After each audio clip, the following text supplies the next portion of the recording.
to call the Board of Supervisors to order. May I have a roll call, please? Supervisor Giomi. Here. Supervisor White. Here. Supervisor Jones. Present. Supervisor Schutte. Here. Mayor Bagwell. Here. A quorum's present. Thank you. We're now going to go on to agenda item 3, which is our invocation, and I see Nick Emery here. Would the pastor please lead us in prayer? Let's join together in prayer. God, we thank you for today, and we thank you for our community. We thank you for the people who serve throughout this community in a variety of ways that make many things possible for so many of us. And we're also mindful of this leadership that is here before us today. We ask, God, that you would just grant them wisdom and peace as they preside over these issues that are there. We ask these things in your name. Amen. Amen. Thank you so much. Max, would you do us the honor of leading us in the pledge?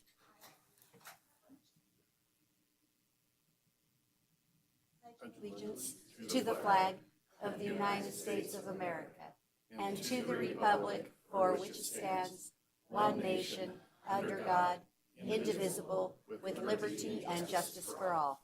Thank you. Great way to start our morning.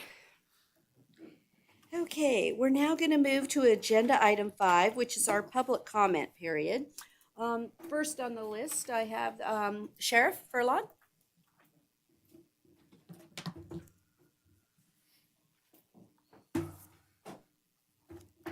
Not breaking anything. Good morning. Thank you for this opportunity. I just wanted to take a moment. I've had discussions with many board members as well as school district trustees. What I would like to inform everyone is that in response to the inquiries regarding our schools and our safety measures that take place here in Carson City, that I will be asking for an agenda item at the next joint school trustees and Board of Supervisors meeting. I anticipate that to be coming up this summer. It has not been placed yet on a schedule or a date set, but I think that the most appropriate time to discuss the matters is in a formalized agenda item with both boards, if you will, present. Thank you. Thank you. Thank you so much for that. Okay. I also have, I'm not sure, Danny, are you making public comment at the beginning? Come on. Denny French, Carson City, Nevada, Mayor and Supervisors. Thank you very much. My purpose today, as a direction other than to observe and to try to take in and learn from the experience of each meeting, I'd like to bring up an article by Joanne Skilly, and it's in the garden, and it's tapestry lawn and other ways to support pollination. Her article is very helpful, options as far as planting yards that would help sustain the bee population in this community. The next item that's on my mind, and with help from people earlier in the day before the meeting, is 14A, relating to the abandonment of the property related to Balsam Street. Balsam, area that's no longer in use or intended to be a street or such. Silver Stage Drive, Center Drive, Arthur Street, and Highway 395. And I don't know, but everything I read plus the supporting information didn't really help me understand why it shouldn't go up for bid. I know it's a small piece of property, but I tend to think that every small bit that we can save for insects and other habitats is a good idea. But if it's a safety issue, if it's a monetary issue of being able to maintain it, those type of things weren't really suggested in the material that I was able to find. Whether it can be sold, whether it can be auctioned off, it is property owned by, I believe, people in Carson City. And if it goes to the properties adjacent to it, it should be of some value. And if it can't be of a value, it should be of use for insects and other populations.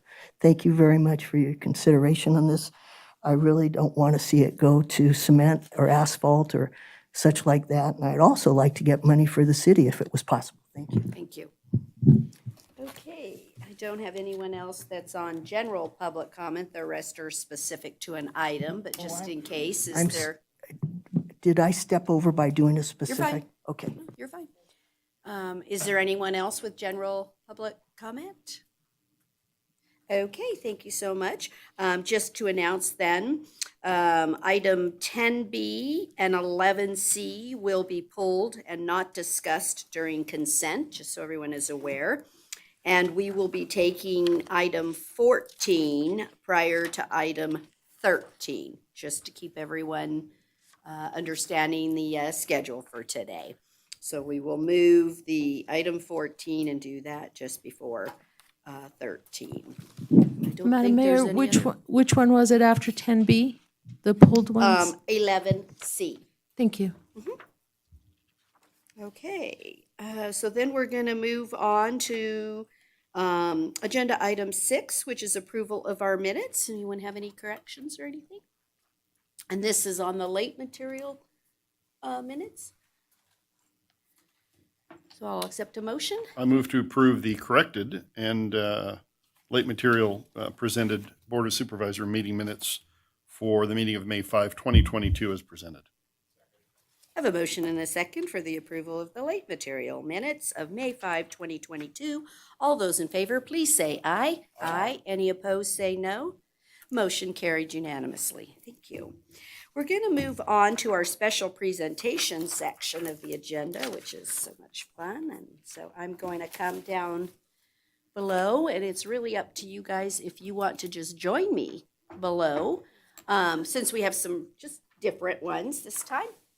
Like to, are we ready with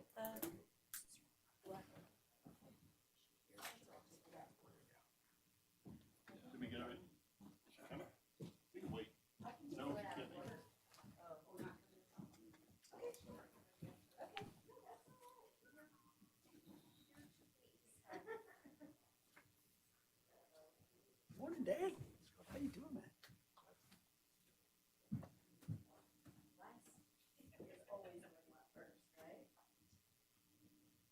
Well, good morning, everyone, and it's really the great time of our agenda where we get to enjoy our community and events that are happening and just celebrating things. And today's celebration is going to start off with a proclamation recognizing Fred Roper. Let's come on. We got to get Fred up here and family if you'd like. I know this is pretty exciting. I bet for those of you in the room that don't understand, Fred is yet young today. Is there something special going on? Is today the day?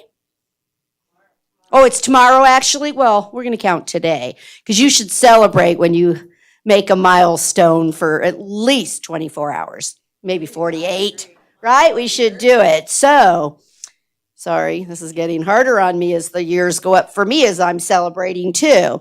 Whereas we are here today to express special recognition to Fred Roper and to honor him for his distinguished 70-year career in home comfort through heating and air conditioning. I know that's what it says because I know he's fixed my place. And whereas Fred began his career in heating and air conditioning in 1952, and whereas Fred moved to Carson City in 1962 and began working for Desert Sheet Metal, and Fred launched his own HVAC company, Roper's Heating and Air Conditioning, in the 1970s, followed by Fallon Heating and Air Conditioning. And Fred employed hundreds of people over 60 years in Carson City. Well, pretty phenomenal. Really, really phenomenal. Fred tended to the home comfort for thousands of families over 70 years. And whereas Fred will be missed both professionally and as a friend and has displayed the highest example of character, ethics, morals, and unselfish service. Whereas on behalf of the entire Board of Supervisors, I want to express my sincere appreciation to Fred Roper for his dedication to the health, comfort, and safety of Carson City and Northern Nevada residents for 70 years. Woo! So when we have our stuff with the employees and I ask him for just 20 more, I'm going to point to Fred and say, if he can do 70, right, you can do it. We wish him much happiness as he begins this exciting new chapter in his life. I, Lori Bagwell, Mayor of Carson City, do hereby proclaim Thursday, June 2, 2022 as Fred Roper Day. I urge all citizens and Roper's Heating and Air Conditioning employees to join me in congratulating Fred on an outstanding career and extend to Fred, his wife, Theda, and his family our best wishes of happiness and good health in the future. Woohoo!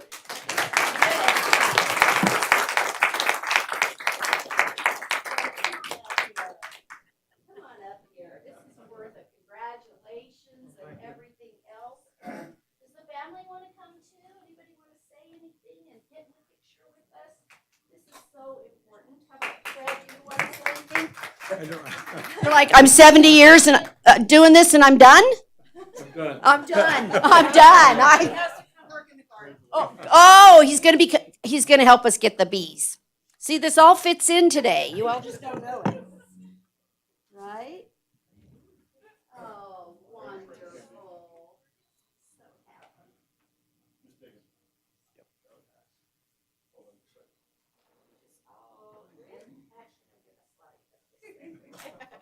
There you go. Very good.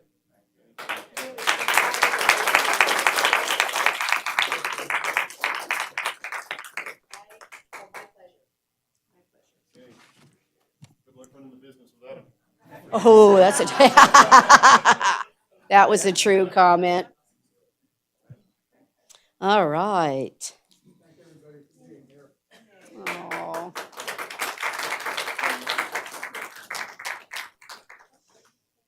Give him just a second. It's funny, I'll tell you, my parents had their house built in 1977, and my parents had their house built in 1977, and Fred put in the HVAC system, and it's still in the house today. I'm in the house. It's still operating in the house today. The same system since 1977. It's crazy. You could not do that today. So, Well, they don't even build anything because they want us to repair it every 5 to keep the economy going. Oh, this is wonderful. Okay, our next proclamation for this morning, we'll be recognizing June 15th as World Elder Abuse Awareness Day. Molly Walt from the RSVP program is here, and I think she's brought a team. I love it. Come on up. Everybody can come. Come on. It's what it's all about. I really appreciate it. It takes more than one of us to accomplish many things. So, right? I think I got it. Here you go. That's fine. That's good. All right. So, whereas older adults deserve to be. Oh, Kenny, are you just in it? All right.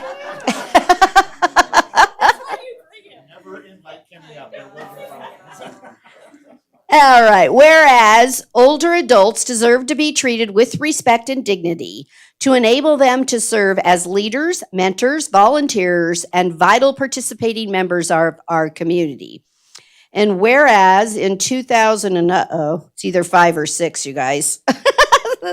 Printing, I need bigger printing. 2006, the International Network for the Prevention of Elder Abuse, in support of the United Nations International Plan of Action, proclaimed a day to recognize the significance of elder abuse as a public health and human rights issue.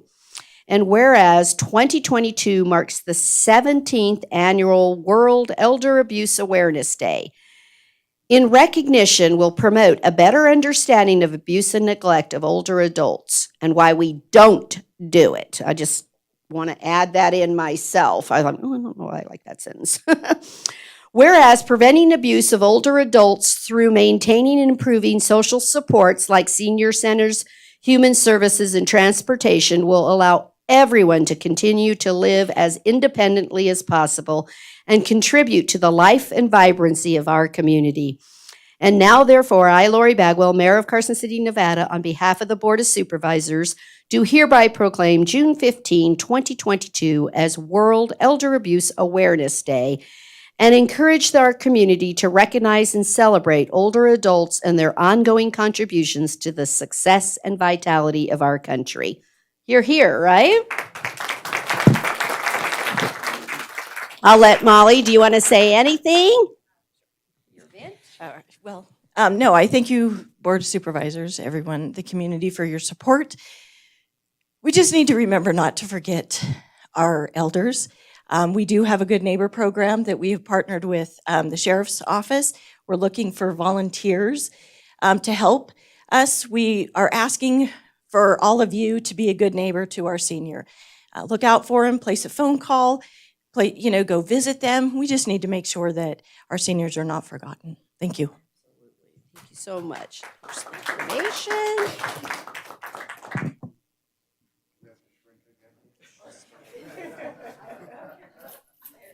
This is better.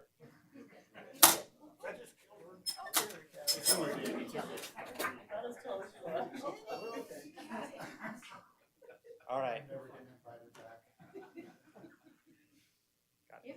Another cup of coffee. Yeah, right?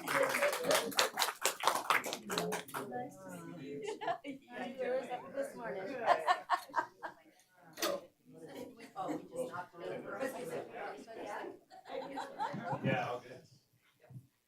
You know, and if we hadn't celebrated enough, we're just going to move on to recognizing June 2022 as National Pollinator Month. And I think Kelly Clark is here. And do you have some other members of the team to celebrate with us? Yes, absolutely. Again, something, right? We have to have food. Let's just be real, guys. We need the food. I think people forget that about bees, right? Well, they can be annoying around you. You need them.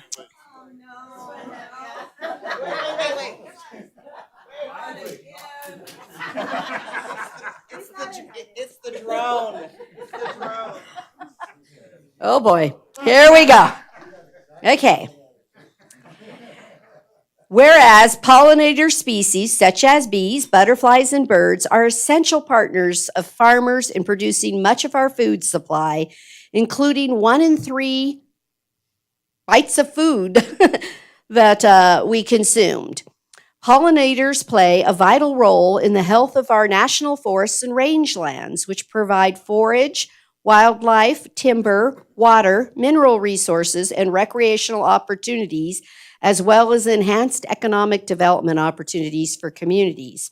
Whereas pollinator species provide significant environmental benefits, they are necessary for maintaining health for our ecosystems. And whereas the state of Nevada has managed wildlife habitats in public lands such as Nevada forests and rangelands for decades. Carson City has been named the 76th Bee City USA by the Xeris Society since 2019 to acknowledge the work done by local pollinators to create and maintain pollinator habitats. The Carson City Chamber Leadership Class of 2019 and 2020 further acknowledged the importance of pollinators by having created a special bee habitat on Carson Tahoe Health property to attract pollinators. Have all of you seen that and gone up there? If you haven't had a chance to do it, it's worth the trip. It really is. You won't be disappointed, and it won't be a big time consumption for you, but it will really show you something spectacular. So if you have a chance, run up there right behind the hospital and check out the bee habitat. Whereas Carson City hosts the annual Pollinator Parade the last Saturday of June to celebrate the importance of pollinators in our daily lives. Now, therefore, I, Lori Bagwell, Mayor of Carson City, Nevada, on behalf of the Board of Supervisors, do hereby proclaim June 2022 as National Pollinator Month in Carson City, and I urge all citizens to recognize the important role of pollinator species and conservation efforts to ensure their protection and our continued livelihoods, because we need food. Right, Kelly? Did you want to say a Thank few you. words? Thank you. Always. Uh, Thank you so much, Mayor Bagwell. My name is Kelly Clark, and I'm the chair of our Citizens Committee here, B-City USA. And I just want to thank you, Mayor Bagwell, and Board of Supervisors for all your support for pollinators in the community. And also, we are so lucky to have the Chamber Leadership Group. I want to make mention of a couple of events we have this month. Next Wednesday, June 8th, we'll be having a What's the Buzz Carson City up at the Foothill Garden. It's with the Chamber Leadership, but everyone is welcome to come, take a tour, play the pollinator game. If you have children, it's really fun to play the pollinator game with bees and learn about, with a hand puppet of a bee. And and learn about flowers and how pollination occurs, because it's so vital that we educate our youth about the importance of pollinators.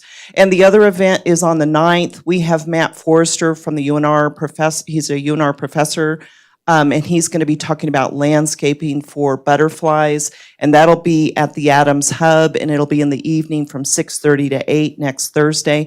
And last but certainly not least, and the most fun, is the Pollinator Parade on Saturday, June 25th. It will start at the Farmers Market at 9 a.m. Come in your best insect, butterfly, or drone outfit, Sheriff Furlong. Well, yeah, we have a lot of fun. About 25 to 30 people participated last year. We'll take a little trip up Carson Street. We visit businesses along the way. We say hi. We just love Carson City, and it's a wonderful place to be and to live. And I just want to thank you again so much, Mayor. Our pleasure, our pleasure.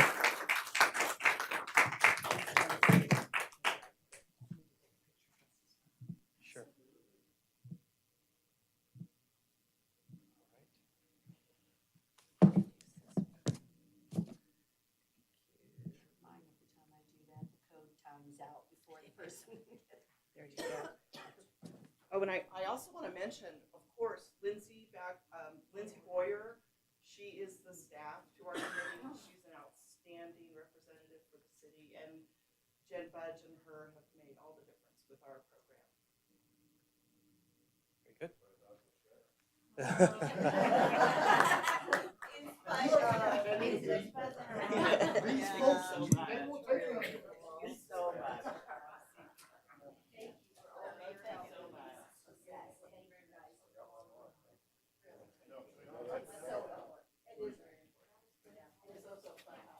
Well, and fun. It's great when a book can be both, right? Rewarding and fun. Exactly.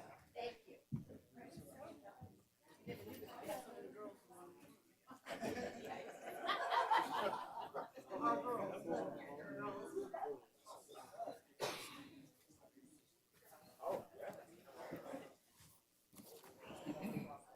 I hope you warmed up in that big crowd. It helps. It was warm. Hey, I put socks on today. Okay, we'll give it just a moment and we'll come right back onto the agenda. So our next item on the agenda is 8A, which is just for discussion, a presentation by the Nevada Association of Counties and what their plan is for the 82nd session of the legislature. I think that Vince and Jennifer are here to present. Thank you.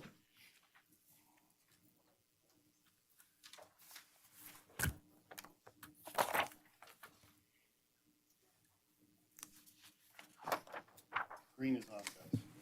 Thanks. Noted. All right, thank you. Good morning. I am Vincent Guthrie. I serve as the Executive Director of the Nevada Association of Counties, or NACO.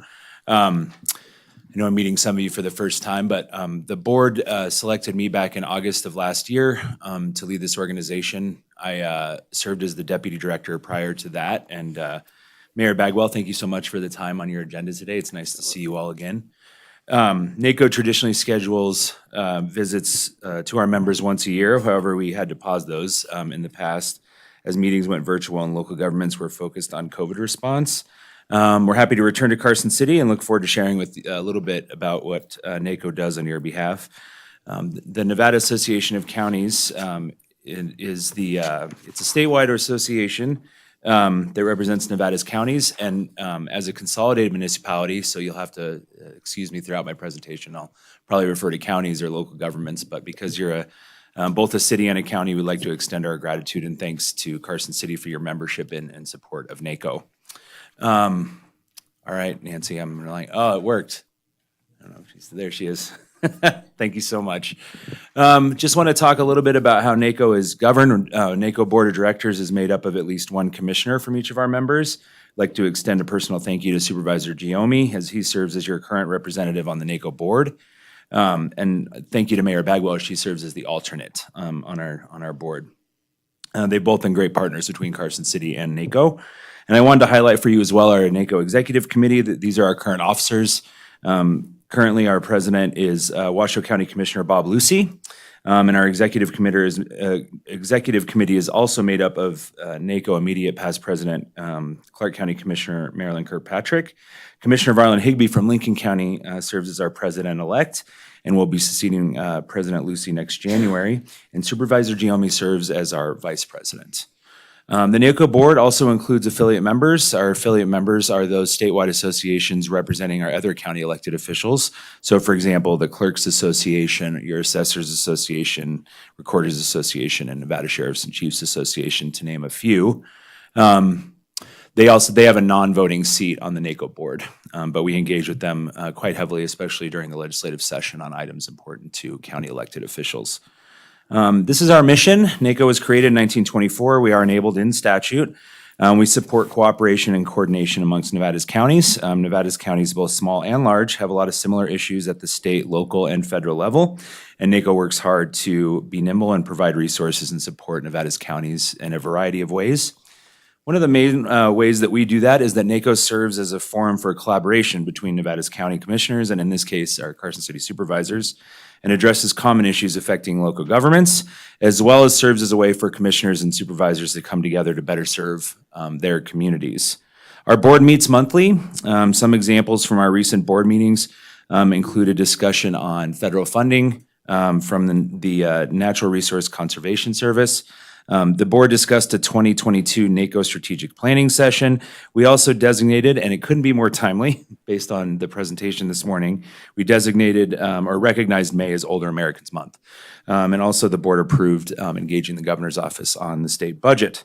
As we know, the state budget impacts local government in a variety of ways, and we always look to strengthen our intergovernmental partnership and discuss the upcoming state budget and regarding any impacts to local governments. At NACO, we also work to provide information and educational resources to our members. Our annual conference this year will take place in September in historic Virginia City and is hosted by Story County this year. The 3-day conference taking place September 27th through the 29th will consist of educational sessions, speakers, and networking opportunities for commissioners, supervisors, and as well as staff. NACO and the host county are working on putting together information and relevant panels and speakers and sessions for this year's conference. This year's conference will include speakers on fiscal issues, a discussion on the political landscape in Nevada, a housing and workforce panel is planned, and there will be additional sessions in process of being added as we're still building that agenda out. Last year's conference, which was hosted by Churchill County, marked a successful return to in-person events, and a lot of great information was shared. All of our PowerPoints from last year's conference are available on our website, and all commissioners and supervisors are invited, as well as your staff, of course, and we'll be launching registration for our conference either any day now, I assure you. NACO also provides educational workshops throughout the year. We just hosted a great workshop on the bipartisan infrastructure law and accessing federal funding opportunities for local governments. Probably in my 5 years at NACO is probably our most well-attended workshop, so a ton of interest there. We're looking to conduct our next workshop in early August. We'll cover a public lands and natural resources related topic. As mentioned, our website is a valuable source of information. We have various publications related to county governance stored on our website, information about our meetings and upcoming events, as well as news that is relevant to counties. And we maintain all of our past workshops if you're interested. They're recorded and we post those on our website. And every week we publish the NACO News, which provides updates on current events for our members. Lastly, NACO provides advocacy on both national and state issues.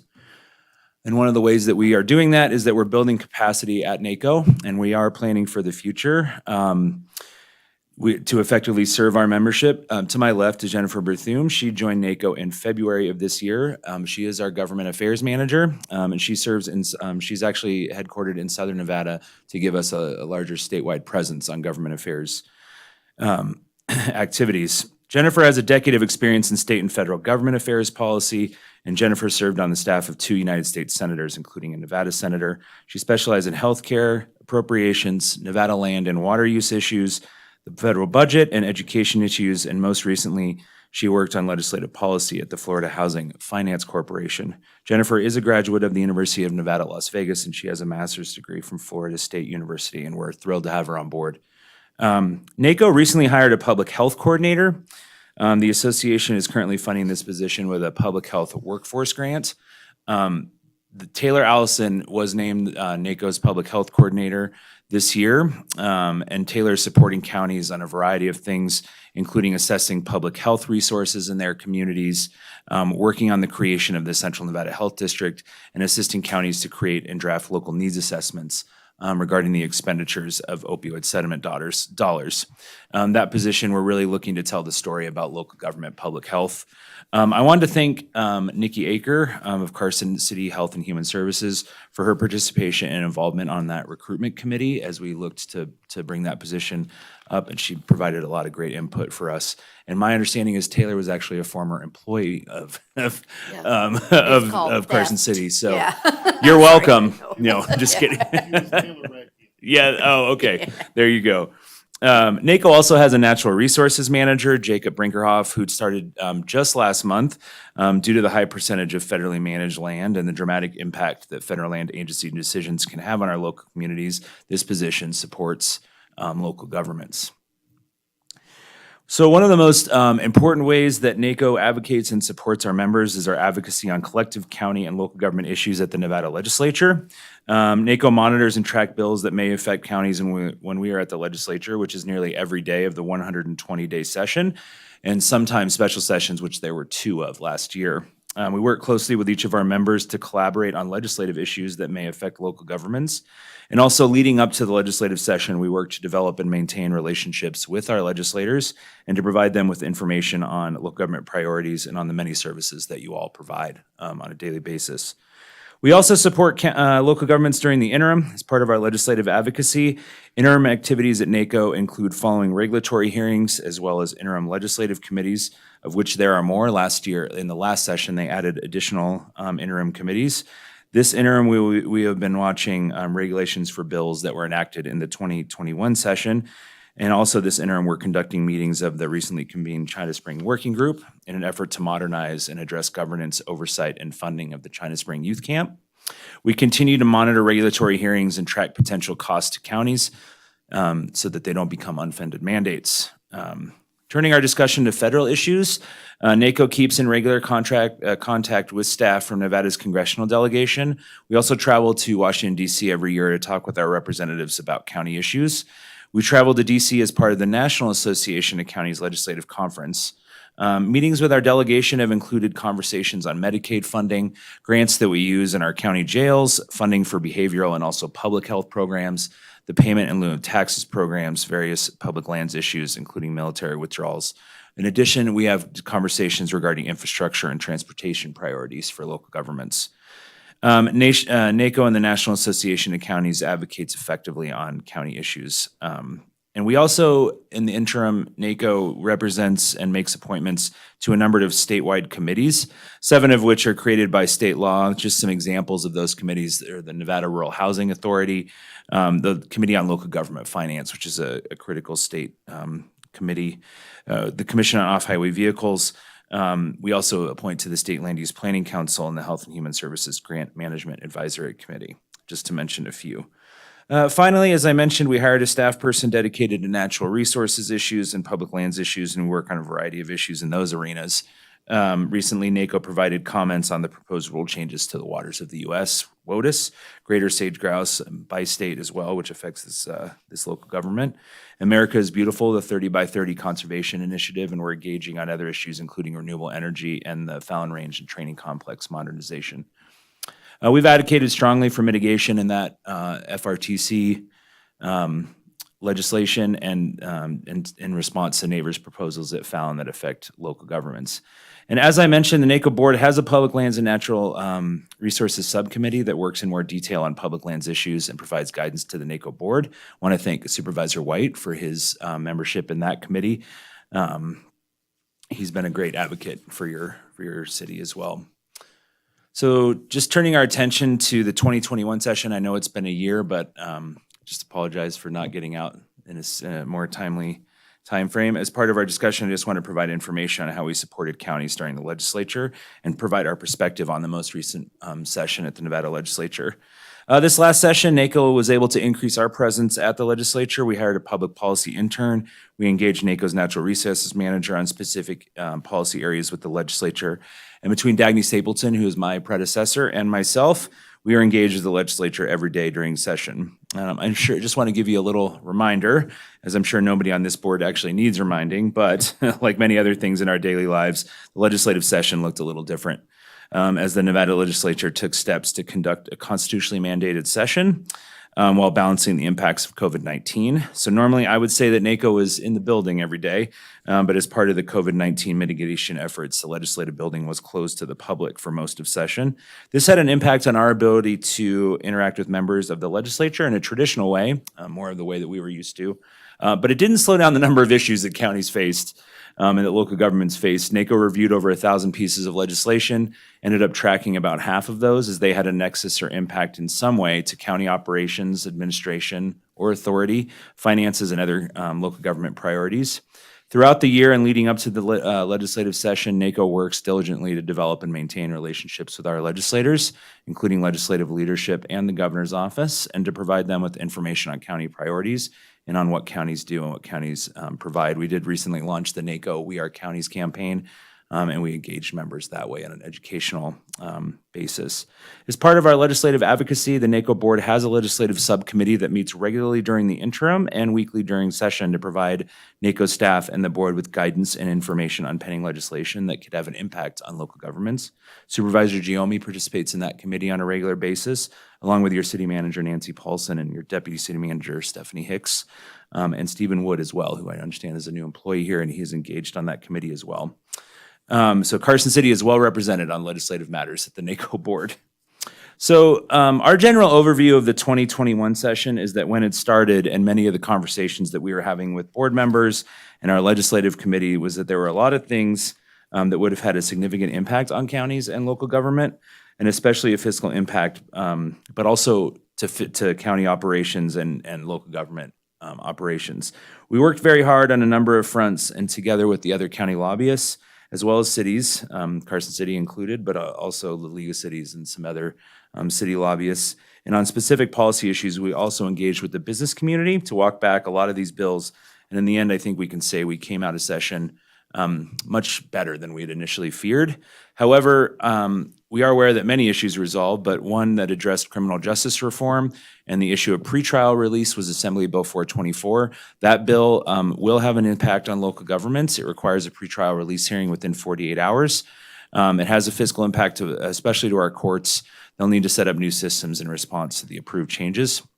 While ultimately provisions we requested and advocated for were included that potentially reduced impacts, the impacts from the bill remains for local governments. And in response to the passage of these bills, NACO has requested and had conversations that local governments track those costs in advance of the 2023 session. The sponsor of the bill remains committed to seeking ways to offset the mandate, and having the information will be helpful for those discussions as we move into next session. One other bill that was going to have a dramatic impact on local governments was innovation zones. This bill was proposed in the governor's State of the State address leading into the 2021 session. The NACO board opposed this proposal. It would have basically allowed a private industry basic autonomy over their own government. Ultimately, after extensive work with NACO, again, our individual county lobbyists and our other city partners, the bill was turned into an interim study and then ultimately withdrawn in the interim. NACO will, of course, continue to monitor any legislation that would allow for an innovation zone. During the 2021 session, NACO successfully worked on amendments to bills related to land use and development, county roads, employment, short-term rental proposals, broadband infrastructure, collective bargaining, and marijuana to make sure that local government authority was preserved and fiscal impacts were minimized. I wanted to highlight NACO's 2021 legislative agenda for you. The NACO board approved 4 bill drafts to be submitted to the legislature. 3 of them were signed by the governor and passed by the legislature. Assembly Bill 1, this bill, as passed, now requires that all newly elected legislators receive training on local government as part of the new legislator training that is administered by the Legislative Council Bureau. This has been a priority of the NACO board for some time, as so much of what the state does impacts local government, and with so few legislators coming up through local government, they often don't have a full picture of how their policy decisions might affect local government. Assembly Bill 2, the passage of this bill increased the number of boards a qualified individual is able to serve on when appointed by the governor. This is important for us because prior to the passage of AB 2, an individual could only serve on 1 gubernatorial board at a time. And given the requirements and the amount of boards that NACO appoints to and that you all serve on, this helped us to make sure that local representation was increased and present on these critical statewide boards. Some examples of those are the Board of Indigent Defense Services, the Board of Nuclear Projects. There's also water boards and straight transportation boards that are critical for local representation. We also passed Assembly Bill 33. Prior to the passage of Assembly Bill 33, not all courts in the state were using a consistent approach to determining paternity and adoption proceedings. This often caused a backlog in cases, especially in our urban counties, and limited the ability of county adoption agency to place kids with families. AB 33 codified the widely accepted approach to determining paternity, which was codified in the child support statute.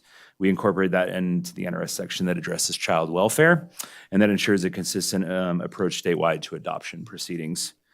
So before moving on to 2023, I know it seems early, but it's actually closer than you think.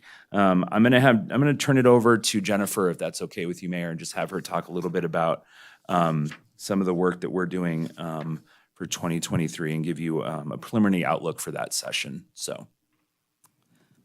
Hello, thank you for having us. As Vincent mentioned, we're about 8 months out from the 2023 legislative session. And as such, our planning efforts have been well underway. Our legislative subcommittee is open to any supervisor or staff who is interested. We've been having our monthly meetings, which will continue to be weekly during session. This is where any NACO bill draft requests are vetted. NACO is allowed to submit 5 bill draft requests, and those are due September 1st. As such, anything the committee agrees on will go before our full NACO board for approval at our August meeting. Another way NACO is engaged with the legislative process is providing support to counties on fiscal note requests. These are important tools that give local government an opportunity to weigh in on any financial impacts proposed legislation may have. We will continue to flag priority fiscal note requests and send those on to you. And just before I turn it back over to Vincent, I wanted to list a few things we always monitor during session, and those include unfunded mandates, the state budget, funding for indigent defense, rural CPS assessments, Medicaid match, any services the counties partner with the state on, and making sure any state services do not get pushed down to the local level. Thank you. We have just a few more things to cover, but that's kind of a lot of information. So I'm happy to take questions if that's okay with you, or we can just move on and take them at the end. But I wanted to. Let's just take them at the end. Okay, that sounds great. Thank you so much. So I wanted to discuss a little bit about the National Association of Counties. That organization has a strong lobby presence on Capitol Hill, and they work on a wide variety of issues that affect counties. We do rely on them for information and support on federal issues. Some of their successful accomplishments are ongoing full funding of the Payment in Lieu of Taxes program, the direct aid and funding to counties under the American Rescue Plan, to mitigate and allow local governments to use that funding for COVID recovery, be it the economic or the public health response. NACO has 2 representatives from Nevada on the national board. They are Commissioner Marilyn Kirkpatrick from Clark County, but also Commissioner Marlon Higbee from Lincoln County. The board approves all the policies that the National Association lobbies for on Capitol Hill through the approval of the American Counties platform. The National Association of Counties also has a number of policy steering committees where commissioners, or in this case supervisors from around the country, work on a wide range of national issues. So if you have any interest in a particular policy area or any interest in serving on those committees, please let us know. Some of the issues and topic areas include public lands, justice and public safety, transportation, rural affairs, and finance and pension, among others. Finally, the National Association has a board specifically dedicated to Western issues. NACO is a member as well, and our Nevada reps, our representatives are Commissioner Stenninger from Elko County and Commissioner French from Humboldt County. A couple other ways that the National Association of Counties partners with the State Association to support Nevada's counties. A program that you might have heard of is the NACO Prescription Drug Discount Card Program. Any resident is eligible to use this card to receive discounts on prescriptions at their local pharmacy of choice for those medications that might not be covered by traditional insurance. I also recently learned this is good for pet medications too, so for those little ones. We also have a comprehensive program that provides additional resources under the Live Healthy RX program. And we invite you to visit the national website, the National Association of Counties website at naco.org for that information. We also partner with the National Association on their deferred comp program. So just some upcoming NACO events. I want to make one more plug as we wind down here to remind all of you of our upcoming Emeritus Workshop in August, but also do another plug for our annual conference, which again is being hosted by Story County, so not too far away. And it will take place, like I said, in historic Virginia City. So mark your calendars for September 27th through the 29th and be on the lookout for our registration to open. We are just down the street from you on Minnesota. That is our pre-statehood historic building. We're quite proud of it. I encourage you to stop by anytime and to view NACO as a resource for your board. And this is our contact information. I included Taylor Allison on there, as I know she's engaged with you all quite a bit. That's our phone number and our website. And at this point, Mayor, I'm happy to take any questions. It's sort of the end of our prepared remarks. And again, I really appreciate your time, and I thank you for having us here today. Pleasure. Does any member have a question? I don't see any hands. I can see it on a little iPad. You can't see Okay. it, but I don't see that there are any We covered it questions. all, I guess, huh? There you go. I really appreciate want to that. thank you for coming and presenting today. I think it's helpful even to the public to understand why we're members of the association and the benefits I that we agree. gain from that. So thank you so very much for your Great. Thanks so much presentation. for the kind words, and thank you for the time.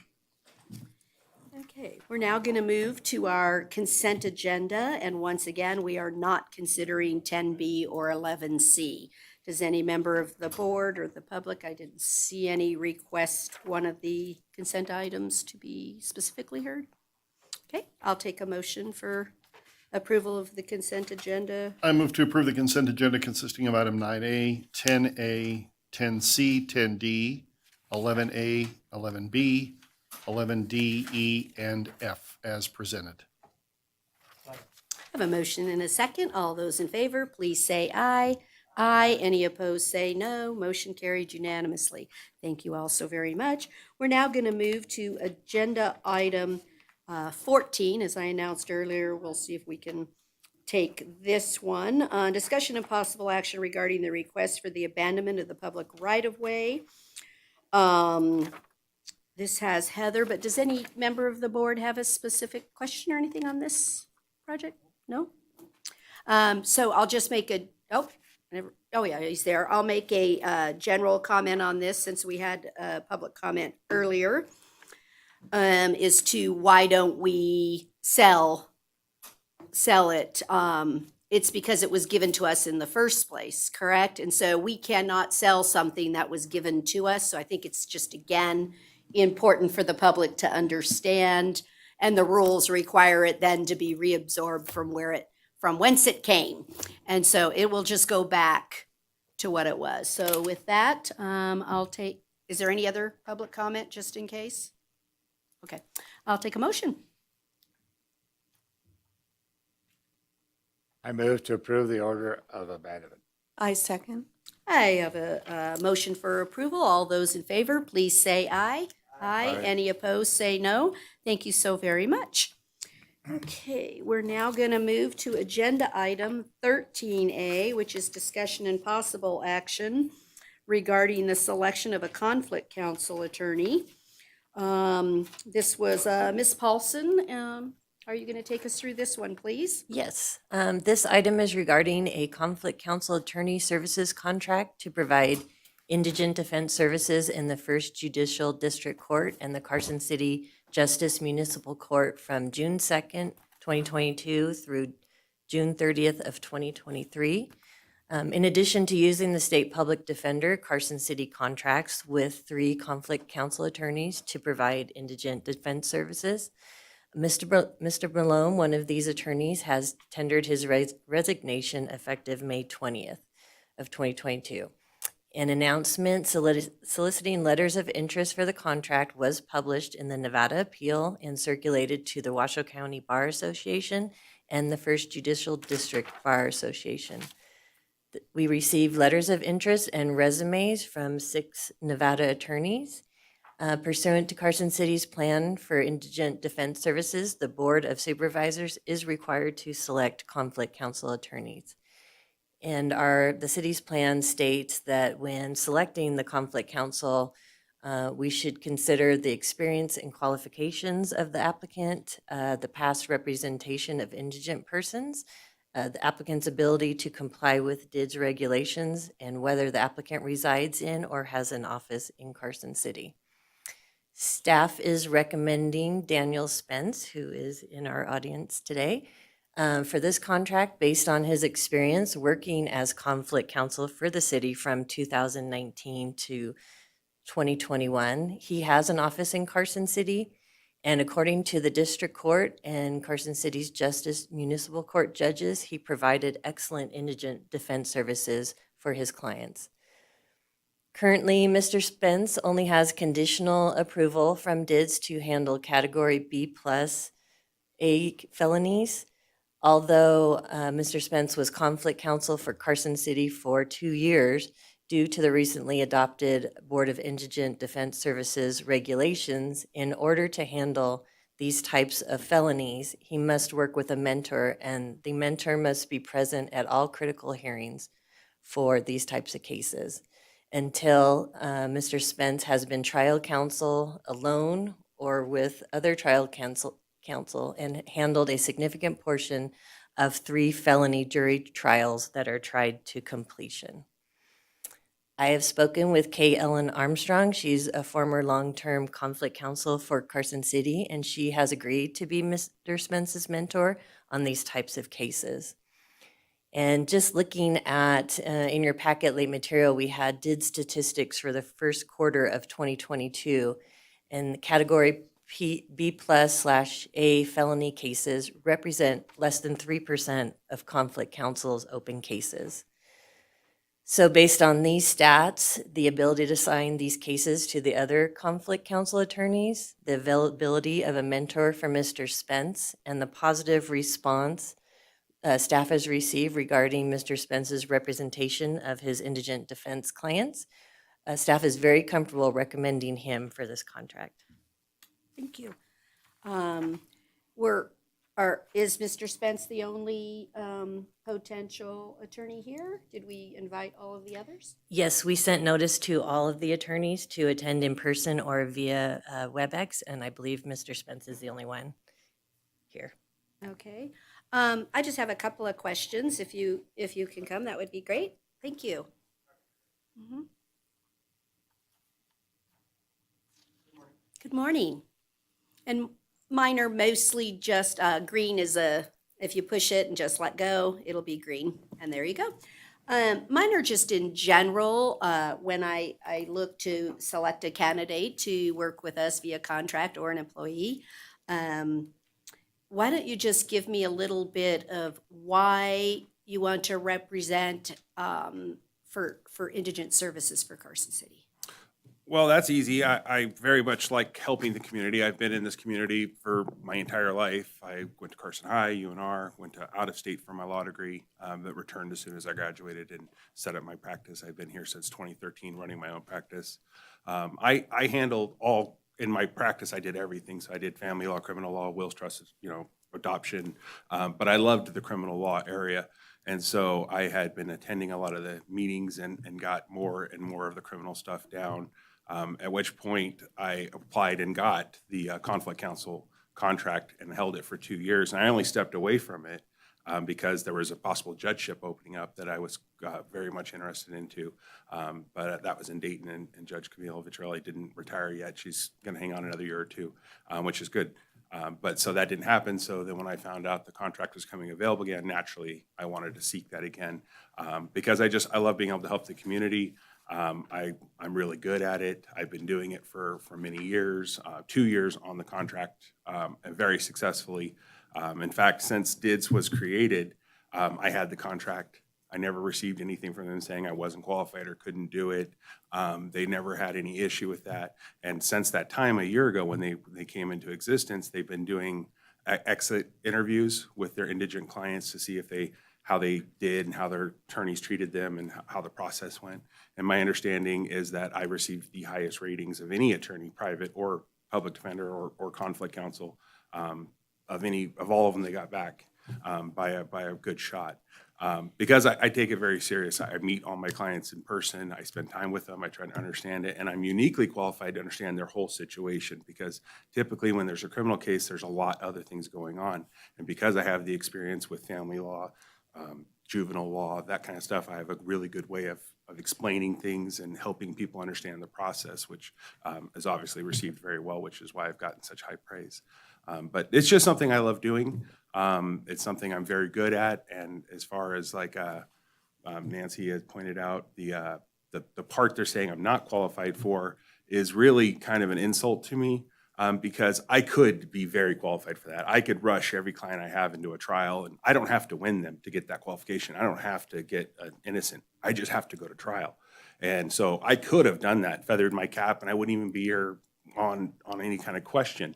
But I always put my client's interests above my own, so my feathers will have to wait as long as they're getting the best service possible. So I would never try to guide a client into something that's self-serving for me. I'm a zealous advocate for them. So I have no qualms about going to trial or handling it. I've handled lots of cases like that. As again, Nancy pointed out, in the 2 years I had the contract successfully, I think I had a total of 7 cases that would qualify where I would need a mentor. Under the new DIDS rules, didn't need one then, and did fine with the 7 I had. But I have a plan in place. I've already reached out to the public defender's office through Charles Odgers. I'm going to be able to sit in on any trials that office has. I've worked for that office for a few months. I'm very good friends with everyone there. I've got an arrangement with the other 2 conflict counsels that any trial they have, I'll sit in on that one, and I'll have this qualification done. Even if my own clients aren't ready for trial, there surely will be a trial in that courthouse soon, and I'll be able to be a part of it. So this should not be a standing issue for very long. As well as, again, it's 3% of my caseload. The majority of our casework isn't in that realm. So just for clarity's sake, it's a recognition that experience that you will gain working with another law firm or with Ms. Armstrong, that is not at the expense of the Carson City taxpayer and us. I think I just would like that on the record, that you recognize that's a qualification that's your responsibility to obtain, to be able to have us assign that activity to you. Correct. Great. I just needed that on the record. And then I see that Supervisor Giomi has a question. That was the same. Yeah, that was I my just question. took I was it. going to ask who was, but I will ask Nancy one other question and thank Mr. Spence for coming in today. I appreciate that. Nancy, of the 3% of the cases, are those that meet this DIDS requirement, did all 3% of those go to trial? Are you counting only ones that went to trial and to adjudication? Or was it 3% that met the criteria at all and were adjudicated in any fashion, whether it be a plea bargain or? I believe they were, they didn't necessarily go to jury trial. They're just the category of cases. This is Todd Reese, Deputy District Attorney. Yes, those aren't 3% that all went to trial. Those are just 3% that were those particular cases. So we're talking about an even more minuscule percentage than 3% were the ones that went to trial that would have been at issue at hand here, right? I mean, less than 3%. That's not precisely correct. Under the DIDS regulations, to even be assigned to Mr. Spence, he would have to meet the criteria. I see.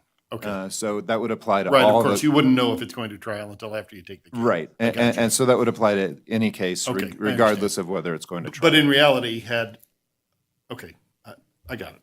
I got it. Thank you. Does anyone else have any questions? No? Supervisor Jones? This letter from DIDS annoys me, to put it mildly. Kind of annoys all of us, I think. I would hope it does. And I'm happy you're here, sir, and my one concern was it should be a Carson City resident, and you are. But I don't know. There's something the matter with this system. It's kind of like the cart pushing the horse here, and I think we have to just rebut this whole thing. They don't have jurisdiction over us, do they? Well, over the qualified candidates. You know, at some point under a different agenda item, we can always bring back the discussion. Okay. Bring back a discussion item on that. You may be onto something there. All Thank right. you. I don't see that anyone else has any questions, and unfortunately, none of the other candidates are available to ask any questions. So I guess I don't generally take public comment on appointments. But just in case, is there anyone from the public that wanted to speak on this issue? Denny?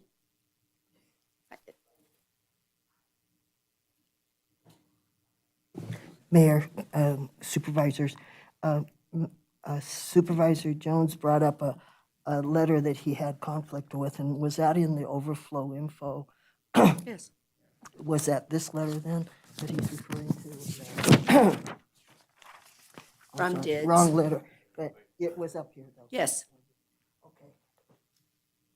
I didn't hear the specifics of your considerations and concerns, but what amount of weight does this hold on any of this proceedings then?